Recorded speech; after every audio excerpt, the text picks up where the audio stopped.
Hello. Hello. Hello. चलो बताओ, इतनी बात क्लियर, फिर से एक बार समझ लो आप। थोड़ा सा मामला यहाँ पे टफ है, बाकी तो पे सब चीज़ें ठीक सरल थी। देखो मैंने क्या क्या आपको बताया।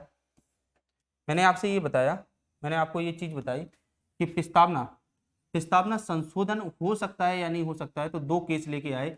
एक था बेरुवारी बनाम संघ सरकार का, और ये केस कब आया था? 1960। इस बेरुवारी बनाम संघ सरकार में सुप्रीम कोर्ट ने स्पष्ट निर्णय दिया कि प्रस्तावना संविधान का क्या नहीं है, भाग नहीं है, इसलिए इसमें क्या नहीं हो सकता है, संशोधन नहीं हो सकता। बस आपको इतनी बात याद रखनी है। दूसरी बात क्या याद रखेंगे आप? दूसरी बात याद रखेंगे कि केशवानंद भारती बनाम केएल राज्य सरकार का क्या आया केस।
मुझे लगता है वो क्लास भी रिकॉर्ड नहीं हो पाई।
Hello hello. प्रस्तावना को पूरे संविधान संविधान को लागू करने के बाद लागू किया गया था।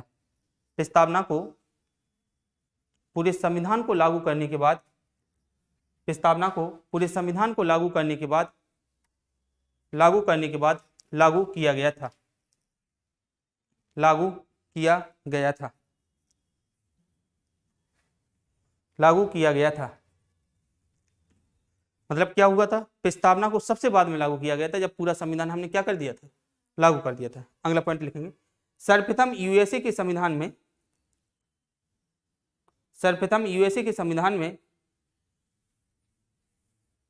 सर्वप्रथम यूएसए के संविधान में प्रस्तावना को सर्वप्रथम यूएसए के संविधान में प्रस्तावना को शामिल किया गया था। यूएसए के संविधान में प्रस्तावना को शामिल किया गया था।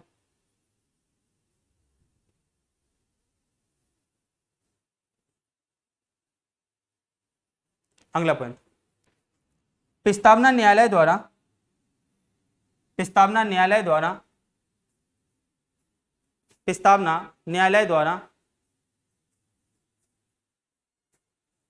प्रस्तावना न्यायालय द्वारा गैर न्यायिक है। प्रस्तावना न्यायालय द्वारा गैर न्यायिक, मैं लिखे दे रहा हूं यहां पर, गैर न्यायिक है। प्रस्तावना न्यायालय द्वारा गैर न्यायिक है, गैर न्यायिक है। अर्थात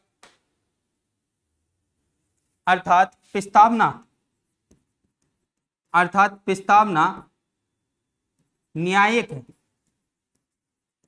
पुनरावलोकन के अंतर्गत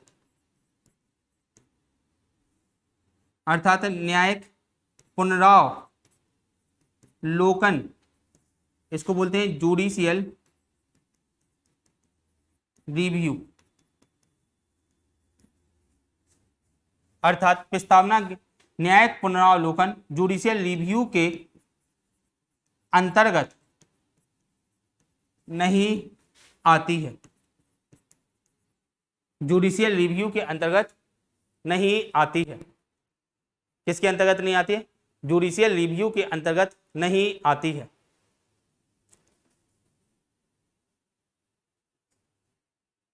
अगला पॉइंट, संविधान के शुरुआती शब्द संविधान के शुरुआती शब्द संविधान के शुरुआती शब्द अमेरिका के संविधान से संविधान के शुरुआती शब्द अमेरिका के संविधान से संविधान के शुरुआती शब्द अमेरिका के संविधान से प्रेरित हैं। अमेरिका के संविधान से प्रेरित हैं। संविधान के शुरुआती शब्द अमेरिका के संविधान से प्रेरित हैं। अगला पॉइंट, संसद संविधान के मूल ढांचे में संसद संविधान के मूल ढांचे में मूल ढांचे में नकारात्मक संशोधन नहीं कर सकती है। संसद संविधान के मूल ढांचे में नकारात्मक संशोधन नहीं कर सकती है, नहीं कर सकती है, अर्थात नहीं कर सकती है, अर्थात संसद वैसा संशोधन कर सकती है, अर्थात संसद वैसा संशोधन कर सकती है, वैसा संशोधन कर सकती है जिससे जिससे मूल ढांचे का विस्तार, जिससे मूल ढांचे का विस्तार, मूल ढांचे का विस्तार व मूल ढांचे का विस्तार व मजबूतीकरण होता हो। मूल ढांचे का विस्तार व मजबूतीकरण, मूल ढांचे का विस्तार व मजबूतीकरण होता हो। अगला बिंदु लिखेंगे आप,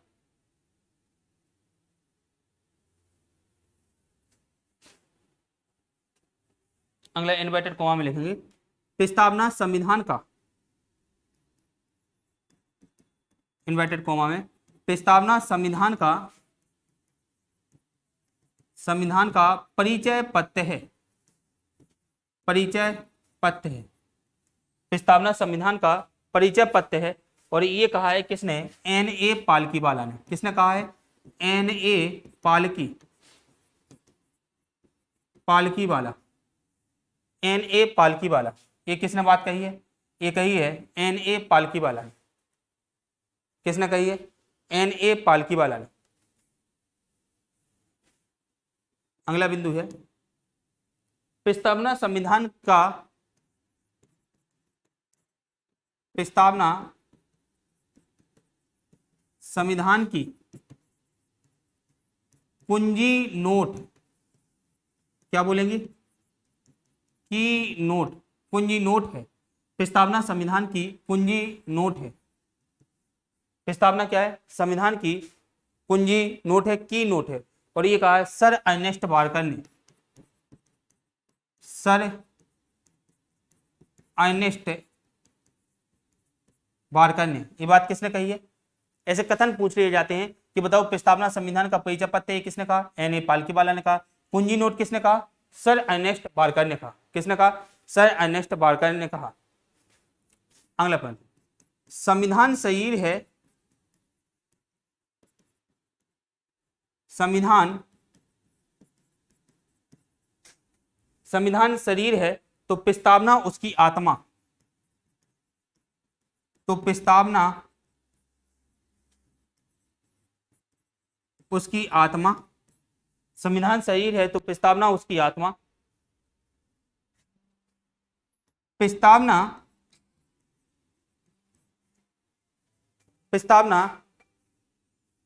आधारशिला है, प्रस्तावना आधारशिला है तो संविधान उस पर खड़ी, तो संविधान उस पर खड़ी अट्टालिका, संविधान उस पर खड़ी अट्टालिका। और ये बात कही है सुभाष कश्यप। ये कथन किसका है? ये कथन होगा सुभाष कश्यप का।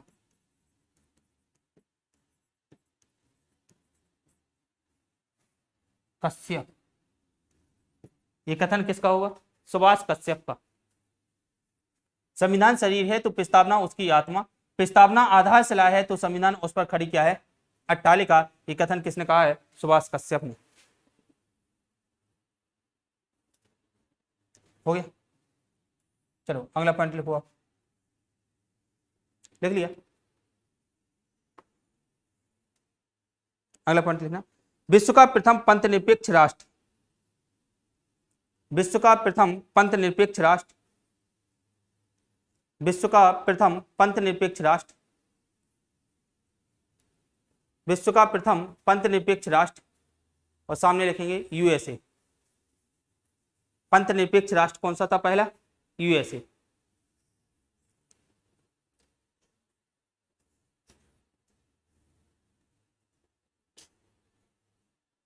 अगला पॉइंट, एस आर बॉम्बई में लिखे दे रहा हूं यहां पे, एस आर बॉम्बई, बॉम्बई बनाम, एस आर बॉम्बई बनाम भारत संघवाद में, भारत संघवाद में, एस आर बॉम्बई बनाम भारत संघवाद में, एस आर बॉम्बई भारत संघवाद में पंथ निरपेक्षता को, एस आर बॉम्बई भारत संघवाद में, भारत संघवाद में पंथ निरपेक्षता को, पंथ निरपेक्षता को आधारभूत ढांचा घोषित किया गया है, आधारभूत ढांचा, आधारभूत ढांचा घोषित किया गया है, आधारभूत ढांचा घोषित किया गया है।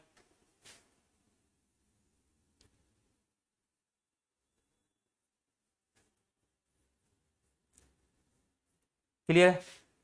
तो आज ये प्रस्तावना आपकी समाप्त होती है। मैं एक बार और पुनः आपको दोहरा देता हूं, और जिन विद्यार्थियों ने नहीं पढ़ा है तो यदि उनका छूटा हुआ है बीच में तो वो भी यहाँ पे वो भी समझ लेंगे। ठीक है, अब प्रस्तावना आपकी क्लियर होना चाहिए, क्योंकि कल हम लोग इसके प्रश्न लगाएंगे तो प्रश्न अब आपसे बनने चाहिए। वंदना बताओ, पीछे जितना हमने पढ़ाया उतना समझो आप, पीछे वाला नहीं आया समझो उसको छोड़ो आप, पीछे वाला तो हम दे देंगे आपको, टेंशन नहीं लेना है, आगे आने वाले समय में हम दे देंगे। इधर बताओ दीपक, जितना मैंने बताया उतना क्लियर है आपको? फिर से देख लो आप एक बार, पुनः मेरे साथ देखते जाओ, मैं थोड़ी अच्छी राइटिंग में लिखता भी जाऊंगा। ठीक है, देखो हमने पढ़ाया क्या? प्रस्तावना।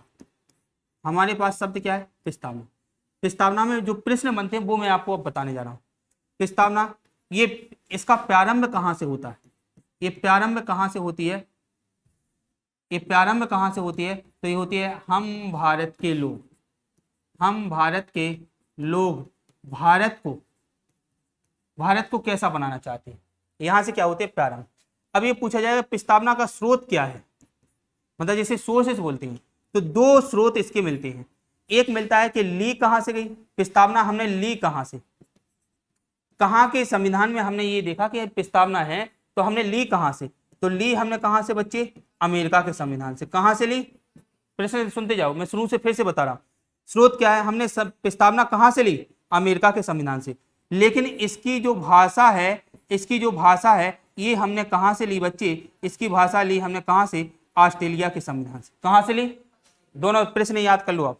ली कहां से? अमेरिका के संविधान। भाषा कहां से ली? ऑस्ट्रेलिया। लेकिन इसका भारत में आधार कैसे बना कि प्रस्तावना होनी चाहिए भारत के संविधान?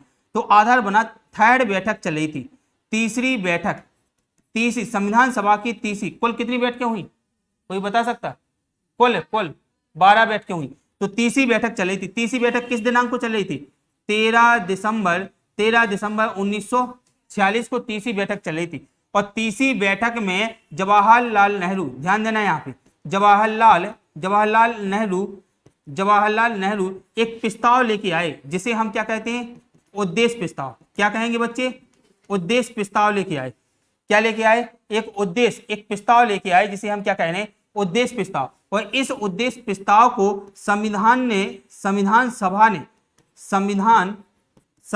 सभा ने इसको मान्यता कब दे दी? 22 जनवरी 1947 को क्या दे दी? मान्यता दे दी। और यही उद्देश्य प्रस्ताव आगे चल के प्रस्तावना का क्या बनता है? प्रस्तावना का क्या बनता है बच्चे? आधार बनता है। क्या बनता है? प्रस्तावना का आधार। क्लियर है आपको इतना? अब सुनो, अब इसमें प्रस्तावना में शब्द कौन से हैं? अब प्रस्तावना में शब्द, तो एक शब्द मिलेगा आपको SSDR। क्या मिलेगा? SSDR। इसका मतलब होता है सोवरेन, मतलब संप्रभु। क्या होता है? संप्रभु। एस का मतलब होता है समाजवाद, मतलब सोशलिस्ट बोलते हैं। क्या बोलते हैं? समाजवाद। क्या मिलेगा? समाजवाद। एक एस का मिलेगा सेकुलर। सेकुलर का मतलब होता है क्या? पंथ निरपेक्ष। क्या मिलता है? पंथ निरपेक्ष, या क्या बोलेंगे हम इसे? धर्म निरपेक्ष। पंथ निरपेक्ष, पंथ निरपेक्ष या क्या बोलेंगे धर्म। डी का मतलब होता है लोकतांत्रिक, क्या बोलते हैं हम लोग लोकतांत्रिक। डी का मतलब क्या हुआ डेमोक्रेटिक, मतलब लोकतांत्रिक, क्या मिलेगा लोकतांत्रिक। और एक आर का मतलब होगा क्या गणराज्य, क्या होगा गणराज्य। संप्रभु, संप्रभु का मतलब क्या होता है बच्चे, जब कोई देश आंतरिक, जब कोई देश आंतरिक प्लस बाह्य निर्णय लेने के लिए क्या हो स्वतंत्र हो, वो क्या होता है संप्रभु। जनता और शासन के बीच का संबंध जो दर्शाएगा, आर्थिक संबंध जो दर्शाएगा, वो कौन सा दर्शाएगा समाजवाद। समाज के द्वारा बनाई गई व्यवस्था क्या कहलाती है समाजवाद कहलाती है। पंथ निरपेक्ष मतलब देश का कोई धर्म नहीं होगा, देश का कोई विशेष धर्म नहीं होगा, देश सभी धर्मों को, देश सभी धर्मों को क्या देगा समान महत्व देगा, क्या देगा समान महत्व। लोकतंत्र का मतलब अब्राहम लिंकन की परिभाषा आप पढ़ोगे, अब्राहम लिंकन की जनता के द्वारा, जनता द्वारा चुनी गई सरकार क्या होती है लोकतांत्रिक। गणराज्य का मतलब होता है जो राष्ट्र का राष्ट्राध्यक्ष होता है, राष्ट्र का राष्ट्राध्यक्ष, राष्ट्र का जो राष्ट्राध्यक्ष होगा वो कैसा होना चाहिए, वो निर्वाचित होना चाहिए। कैसा होना चाहिए बच्चे, निर्वाचित होना चाहिए, तो उसे हम क्या बोलेंगे गणराज्य। ये 5 शब्द हैं। जब ऐसा कहा गया प्रस्तावना में लिखा गया कि हम भारत के लोग भारत को संप्रभु समाजवाद पंथनिरपेक्ष लोकतांत्रिक गणराज्य बनाएंगे, तो लोगों ने पूछा कि इससे मिलेगा क्या। आप भाई आप बताओ, किसी देश को आप SSDR बना दोगे तो इससे लोगों को क्या फायदा होगा। तो लोगों ने कहा इससे भैया न्याय मिलेगा। उन्होंने कहा कितने प्रकार का न्याय, बोले 3 प्रकार का न्याय। कौन कौन से न्याय, उन्होंने कहा सामाजिक न्याय मिलेगा, एक कौन सा मिलेगा आर्थिक न्याय मिलेगा, और कौन सा मिलेगा राजनीतिक। उन्होंने कहा और क्या मिलेगा, इन्होंने कहा कि स्वतंत्रता मिलेगी। क्या मिलेगी बच्चे स्वतंत्रता। कितने प्रकार की स्वतंत्रता मिलेगी 5 प्रकार। कौन सी स्वतंत्रता, विचार की स्वतंत्रता। कौन सी स्वतंत्रता मिलेगी, विचार की मिलेगी। अभिव्यक्ति की स्वतंत्रता मिलेगी आपको, विश्वास की स्वतंत्रता मिलेगी, और किसकी धर्म की स्वतंत्रता मिलेगी, और किसकी मिलेगी उपासना की स्वतंत्रता। इन्होंने कहा कि और क्या मिलेगा भाई, इन्होंने कहा कि आपको क्या मिलेगा समानता मिलेगी। क्या मिलेगी समता मिलेगी, या क्या मिलेगी समानता। बोले किस किस की, बोलती आपकी प्रतिष्ठा जो है, प्रतिष्ठा में आपकी प्रतिष्ठा के मामले में, स्टेटस के मामले में सभी लोग क्या होंगे बराबर होंगे। तो प्रतिष्ठा की समानता मिलेगी, और किसकी मिलेगी अवसर की समानता मिलेगी। उन्होंने कहा और क्या मिलेगा, उन्होंने कहा कि हमारा भारत एकता और अखंडता बनेगा। एकता और क्या होगा अखंड होगा, एकता और क्या बनेगा अखंडता बनेगा। उन्होंने कहा और क्या मिलेगा, आपको गर्मामय जीवन मिलेगा। क्या मिलेगा आपको गर्मामय जीवन मिलेगा। उन्होंने कहा और क्या मिलेगा, बोले हम भारत में बंधुत्व बन के रहेंगे, सभी भाईचारे का क्या करेंगे भाईचारे का विकास करेंगे बंधुत्व बन के। तो ये पूरे प्रस्तावना के शब्द हैं जो मैंने आपको बताए थे, इनको आपको याद रखना है। अब प्रस्तावना क्या हो जाती है, प्रस्तावना बन जाती है। प्रस्तावना बनने के बाद फिर समय आता है कि प्रस्तावना में संशोधन का। तो प्रस्तावना में संशोधन के लिए आपको 2 बातें याद रखनी है। क्या रखनी है, संशोधन। संशोधन 2 प्रकार से, एक संशोधन आपको याद रखना है, एक केस संशोधन होने के लिए केस आती है। एक आता है बेरूबारी का केस। कौन सा आता है, बेरूबारी का केस आता है भारत संघ के मामले में। और कब आता है 1960 में। और 1960 में ये केस आया तो सुप्रीम कोर्ट ने कहा कि प्रस्तावना संविधान का भाग नहीं है। क्या कहा, प्रस्तावना संविधान का क्या नहीं है, संविधान का भाग नहीं है, इसलिए प्रस्तावना में क्या नहीं हो सकता संशोधन। बेरूबारी का केस आया। अगला जो केस आया वो किसका आया, अगला केस आया किसका, केशवानंद भारती का। किसका आया बच्चे, केशवानंद भारती का केस आया। और ये कब आया 1973 में। इन्होंने आंतरिक हिस्सा माना। इन्होंने क्या माना, आंतरिक हिस्सा, या मैं क्या कहूं कि आत्मा माना। किसको माना, प्रस्तावना को। किसको माना, प्रस्तावना। और इन्होंने कहा कि प्रस्तावना में क्या हो सकता है, संशोधन हो सकता है। क्या हो सकता है, संशोधन हो सकता है। लेकिन इन्होंने क्या दिया, मूलभूत ढांचे का सिद्धांत दिया। क्या दिया बच्चे, मूलभूत ढांचे का क्या दिया, मूलभूत ढांचे का क्या दिया बच्चे, मूलभूत ढांचे का क्या दिया, सिद्धांत दिया। केशवानंद भारती विवाद में इन्होंने कहा सुप्रीम कोर्ट ने कि मूलभूत ढांचे में आप परिवर्तन नहीं कर सकते हो, बाकी आप परिवर्तन कर सकते हो। आप पॉजिटिव परिवर्तन कर सकते हो, नेगेटिव परिवर्तन नहीं कर सकते हो। और इन्होंने मूलभूत ढांचे का क्या दिया, सिद्धांत दिया। और इन्होंने कहा कि प्रस्तावना में क्या हो सकता है, संशोधन हो। जब ये 1973 में ये बात चली तो सरकार एक्टिव, और सरकार एक 42वां क्या लेके आती है बच्चे, एक 42वां संविधान संशोधन लेके आती है। 42वां संविधान संशोधन लेके आती है। कब लेके आती है, 1973 में लेके आती है। 1976 में लेके आती है। और 3 शब्द प्रस्तावना में जोड़ देती है। 3 शब्द जोड़ देती है। क्या जोड़ देती है, 3 शब्द। कौन कौन से शब्द, एक शब्द उन्होंने जोड़ा समाजवाद, एक कौन सा जोड़ा समाजवाद, एक जोड़ा पंथ निरपेक्षवाद, कौन सा जोड़ा पंथ निरपेक्षवाद, और एक शब्द इन्होंने कौन सा जोड़ा, एक शब्द जोड़ा इन्होंने एकता के स्थान पर एकता और अखंडता शब्द, तीन शब्द जोड़े गए। अब आपसे पूछेगा कि प्रस्तावना में बताओ संशोधन कितनी बार हुआ, प्रस्तावना में संशोधन बताओ कितनी बार हुआ, तो संशोधन कितनी बार हुआ बच्चे, केवल एक ही बार हुआ। कितनी बार हुआ, एक ही बार हुआ। कब हुआ, 1942 में, 1942वां संविधान संशोधन 1946 में हुआ, तीन शब्द जोड़ दिए गए, समाजवाद, पंथ निरपेक्ष और अखंड। और जो हमने पॉइंट आपको नीचे लिखाए हैं वो आप पढ़ लेना, प्रस्तावना आपकी समाप्त है।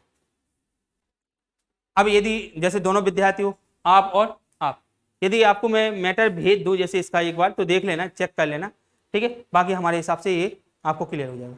आपको इसका वीडियो भी मैं ग्रुप की, आपके जो व्हाट्सअप ग्रुप है उसमें डाल दूंगा, तो आप वहाँ से दोबारा भी देख सकते हो। आपको लगता है कि सर ने जो फिर से बताया वो एक बार सुनना है, तो आप दोबारा भी देख सकते हो, ठीक है। हाँ, आ गई तो फिर अच्छी बात है, आप क्लास में बैठे हो ना, तो कोई दिक्कत नहीं होनी चाहिए। सर जी आ जाओ।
अब ऑन हो गई। हाँ बंद।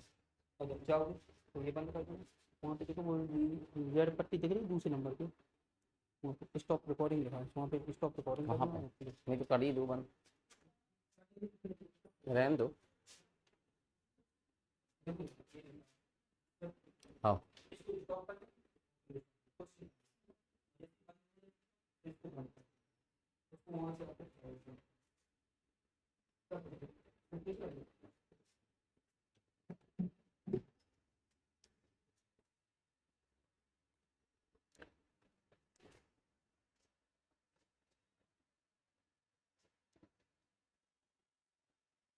क्वेश्चन दिए थे कल करने के लिए, बने, बन गए थे, नहीं करे, कर लेना आज, हैं बन ही नहीं रहे। बाकी लोग ने करे कि नहीं करे, नहीं करे, करना है भैया, कल देखेंगे हम, करके लाना है।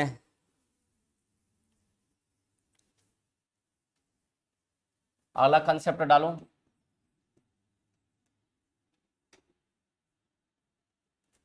सह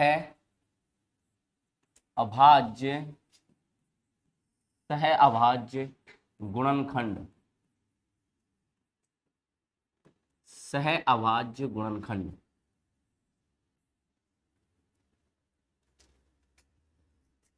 सह अभाज्य गुणनखंड मतलब फैक्टर, फैक्टर।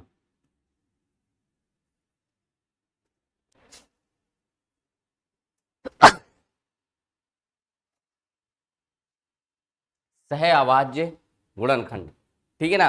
इसमें हमें क्या क्या पढ़ना है, इसमें हमें पढ़ना है पहला total, total factor, total factor. क्या पढ़ना है, total number of factor, total number of factor मतलब सभी, सभी सह अभाज्य गुणनखंडों की संख्या।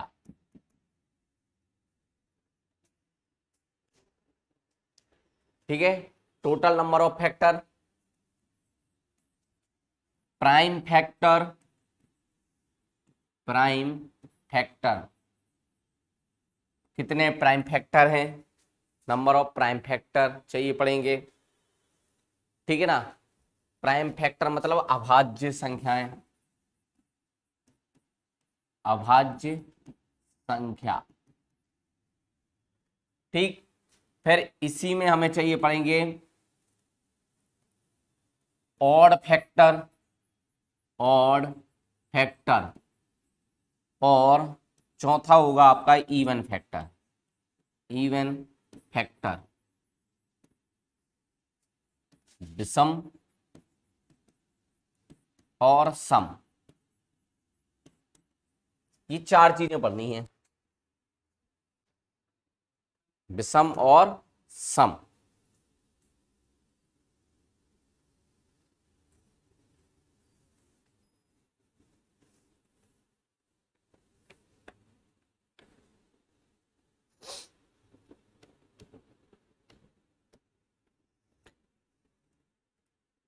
क्लियर है? अब निकालते कैसे हैं ये देखो, जैसे कि ये लिख लिया सबने, मिटा दें, लिखो जल्दी से।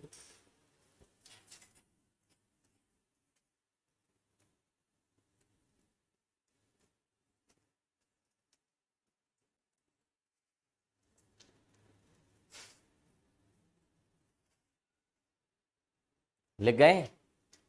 मिटा दें।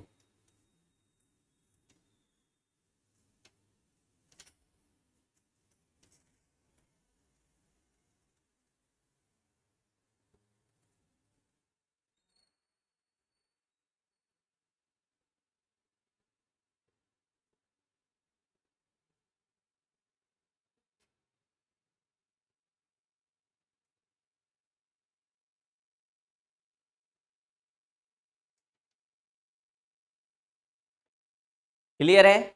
अब देखिए इसको मिटा दें, कैसे निकालना है ध्यान से देखो, ये क्वेश्चन करा रहा हूं फिर बाकी आप करेंगे। पहले तो समझो, पहले सिर्फ अकेले हमें टोटल फैक्टर के बारे में पता करना है। मान लो सपोज करो आपको क्वेश्चन दिया है 4 की पावर 5 गुणा 10 की पावर 6 गुणा 7 की पावर 2 गुणा 9 की पावर 3। ये क्वेश्चन आया, ठीक, ये क्वेश्चन आया और आपसे पूछा कि प्राइम फैक्टरों की संख्या बताओ। कितने की बताना है? प्राइम फैक्टरों की संख्या बतानी है, अभाज्य सह अभाज्य संख्याओं की संख्या बतानी है। तो आपको पहले क्या करना पड़ेगा? पहले आपको पता होना चाहिए कि प्राइम संख्याएं कौन कौन सी होती हैं। 2, 3, 5, 7, 11, 13, यही होती है प्राइम संख्याएं। भैया इधर देखो, यही होती है प्राइम संख्याएं। ये प्राइम संख्याएं जो है जिनमें स्वयं का भाग जाए और किसी का नहीं। तो आप ये बताओ, क्या ये सभी संख्याएं प्राइम संख्याएं हैं क्या? नहीं है। तो इन्हें हमें प्राइम संख्या में बदलना है, तो हम कैसे बदलेंगे? ये 4 है, इस 4 को हम तोड़ सकते ना, 2 की पावर 2 और इसकी भी पावर कितनी थी? आ रहा है समझ में? क्यों तोड़ा? क्योंकि ये प्राइम संख्या नहीं है, इसलिए। अब आप बताओ 10 है क्या प्राइम संख्या? तो इसको प्राइम संख्या में तोड़ेंगे तो कितना लिखेंगे? 2 गुणा 5 की पावर 6, मतलब 2 कितनी बार आएगा? 6 बार, और 5 भी कितनी बार आएगा? 6 बार। आई बात समझ में? 7 तो प्राइम संख्या है तो 7 की पावर तो 2 ही रहेगा। 9 है, 9 नहीं है, 9 को तोड़ेंगे तो 3 की पावर 2 और उसकी पावर 3। ध्यान से देखते जाओ फिर करना। अब इसको सही लिखें।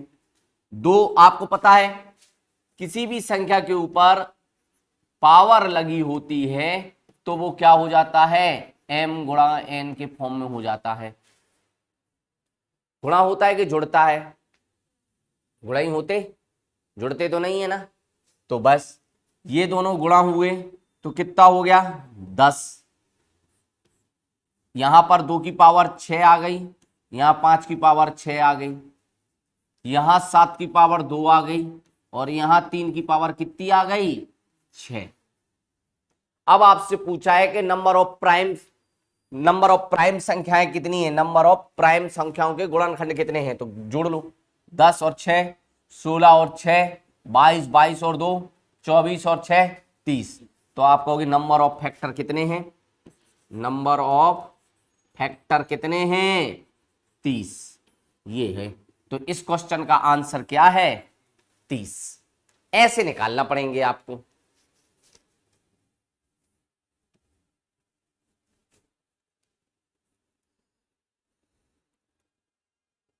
सह अभाज्य गुणनखंडों की संख्या भूली जाएगी। तो ये है, इस तरीके से आपको निकालना पड़ेगा सह अभाज्य गुणनखंडों की संख्या।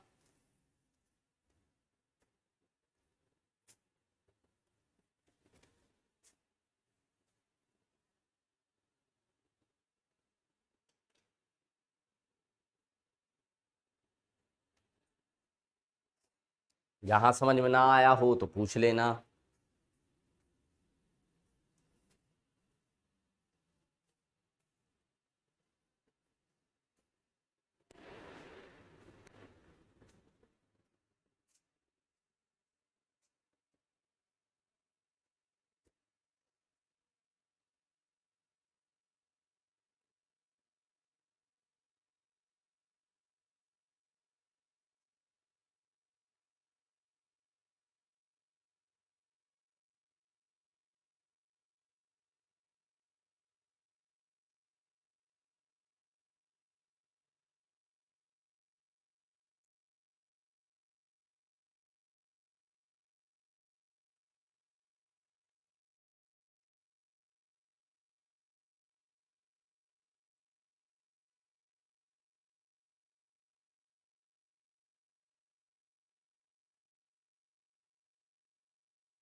समझ में आ गया, बन जाएंगे। डाउट हो तो अभी पूछ लो। अगला क्वेश्चन आपको करना है, क्योंकि पूछो, किसी को डाउट है इधर माया, आपको बनेगा क्यों नहीं, गुणनखंड तोड़ना नहीं आते तो फिर कहां टेंशन है, बताओ यहां पर कहां टेंशन आई। घातों वालों में क्या प्रॉब्लम है, घातें जुड़ती ही हैं, गुणा होती हैं घातें, बस और क्या होता। कोशिश करेंगे तो बनेंगे।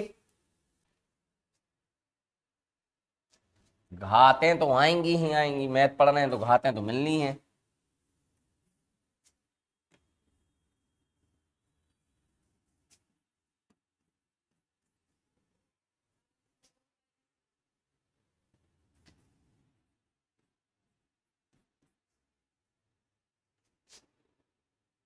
चलो करो इसको, बताओ इसका आंसर कितना आएगा निकल के।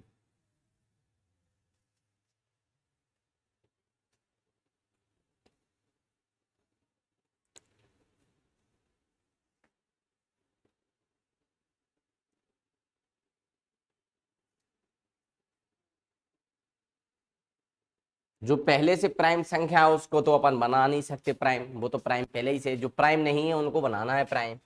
उनको ऐसे गुणनखंडों में तोड़ना है जो उसके प्राइम गुणनखंडों में ही टूटे।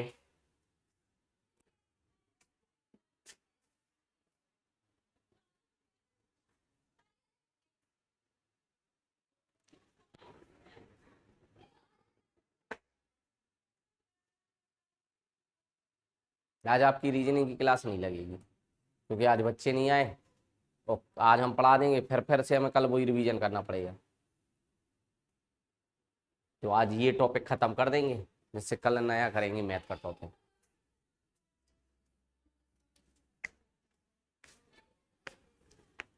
जल्दी कोशिश करो।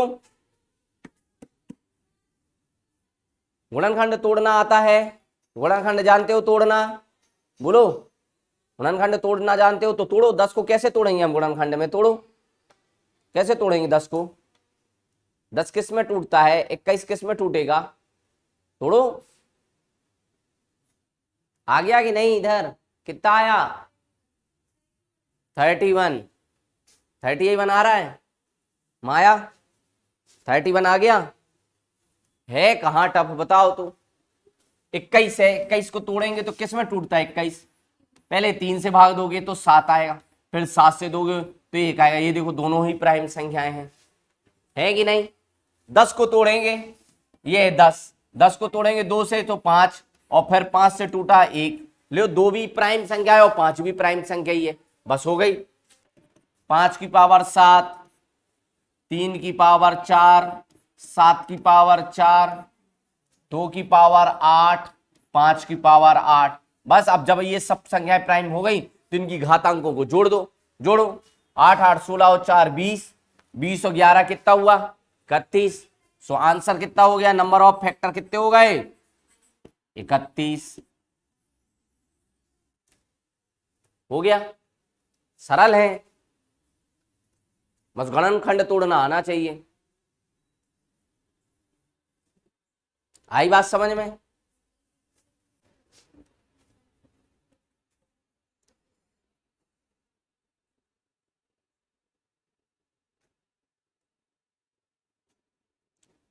मिटा दें?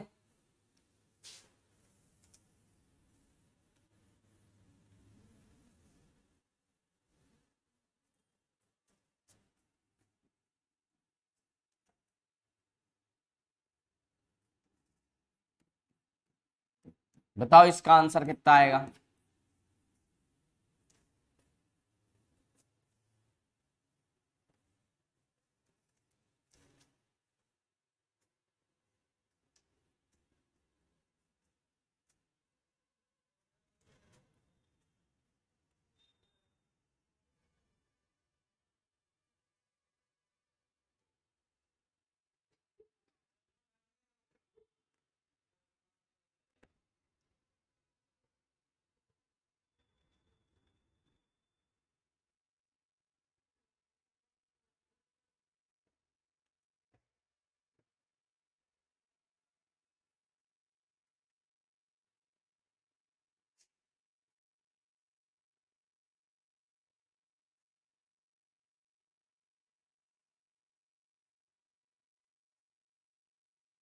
सही तोड़ा है, बस पावर चढ़ा दो। जितनी पावर चढ़ी है सब पे सेपरेट सेपरेट चढ़ा दो। कितने कितने में तोड़ा? 2 2 5, तो लिखो, यहां लिखो इसको, 2 गुणा 2 गुणा 5, तो इसकी पावर 4, इसकी पावर 4, इसकी पावर 4, बस। और 7 तो स्वयं है ही। अब जोड़ देंगे सबको, 4 4 8 4 3 12, और 12 और 11 कितने हुए? 12 और 11 23। तो आंसर कितना? 23। इतने तो सिंपल है, बन जाएंगे हम। अब बनेंगे कि नहीं? हमें उनको प्राइम संख्या में लाना है। बस याद रखना कि प्राइम संख्याएं ये होती,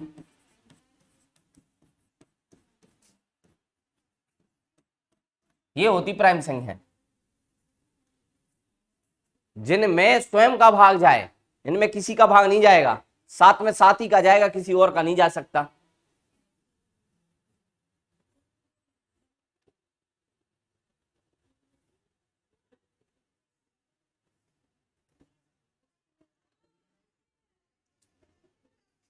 क्लियर है?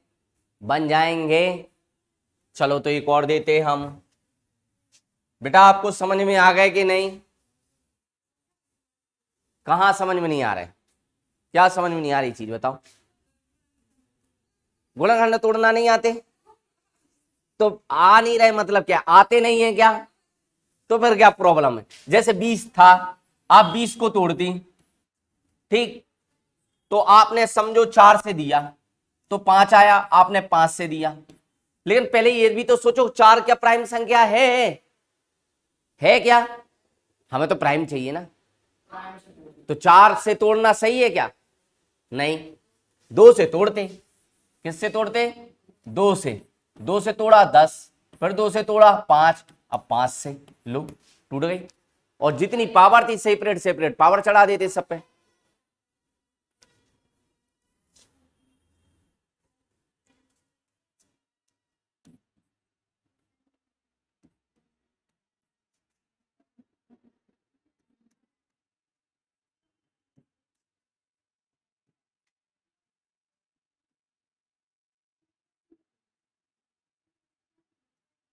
लो इसको करके दिखाओ, करिए इसको बताइए।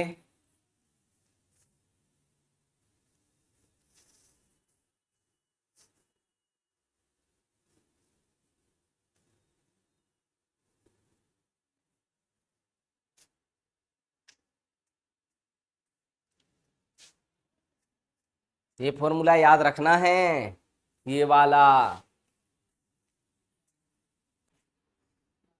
ये फॉर्मूला है। अगर ऐसे में संख्या बनती है तो इनका इनका आपस में गुणा हो जाता है, इसीलिए लिखाया है वो हमने।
बन नहीं रहे क्यों? 15 को नहीं तोड़ पा रहे, 3 से भाग दोगे फिर 5 से दोगे, 15 में पहले काय का जाएगा, 3 का नहीं जाएगा, 3 5 15, फिर 5 का बस हो गया, 5 आएगा 5 का जाएगा, 15 क्यों आएगा फिर?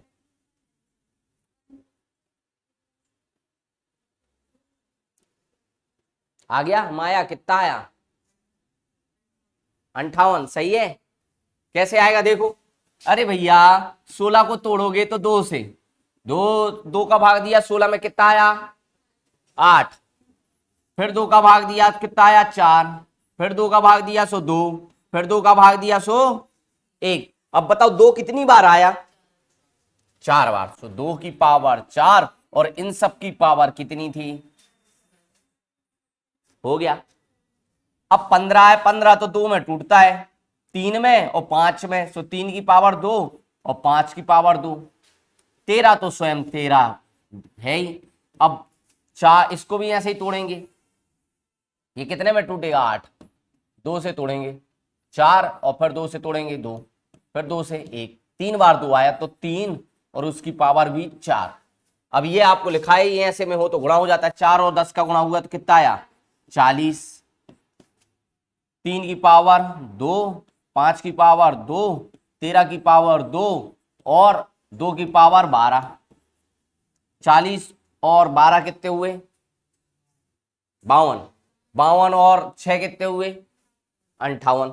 तो आप कहोगे नंबर ऑफ फैक्टर कितने? 58। आंसर ऐसे करने हैं, अब बन जाएंगे, प्रैक्टिस करो तो बनेंगे। गुणनखंडी तो है, गुणनखंडी तो चाहिए हमें, जब तक हम उनको प्राइम संख्या में नहीं तोड़ेंगे तब तक कैसे बनेंगे हम पे क्वेश्चन? सहअभाज्य गुणनखंड ही है ना, मिटा दें। चलो तो कुछ क्वेश्चन लिखो घर के लिए लाना, फिर इसके अगले टॉपिक पे चलें, इसी के अगले फैक्टर पे जो अभी हमने 4 पढ़ाए थे उसके 4 सॉल्व करने पड़ेंगे ना अभी अपन को। इससे रिलेटेड क्वेश्चन लिख लो, घर से लाने हैं जो करके आपको। पहला क्वेश्चन 30 की पावर 26 गुणा 25 की पावर 51 गुणा 12 की पावर 23।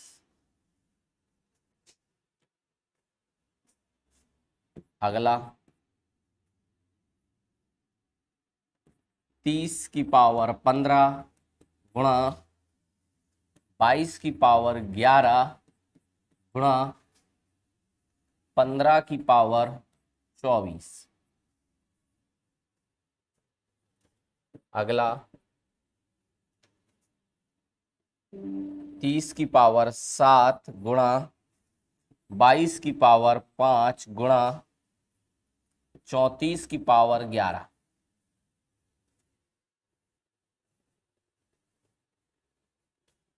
जल्दी लिखो, 3 और लिखा है, 6 हैं टोटल।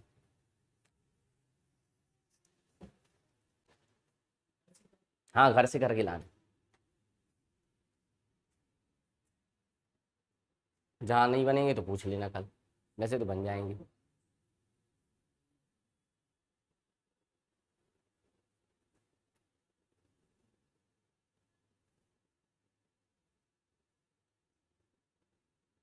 बता दे, नहीं बनेंगे, समझ में नहीं आए, बन क्यों नहीं रहे? ट्राई करना, बनेंगे। यही कोशिश करना जो अभी लगाए, वो घर पे जाके पहले उनको कोशिश करना, फिर इनको लगाना, तब बन जाएंगे। मिटा दें ये।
ये हो गया आपके क्वेश्चन, ये करनी है आपको।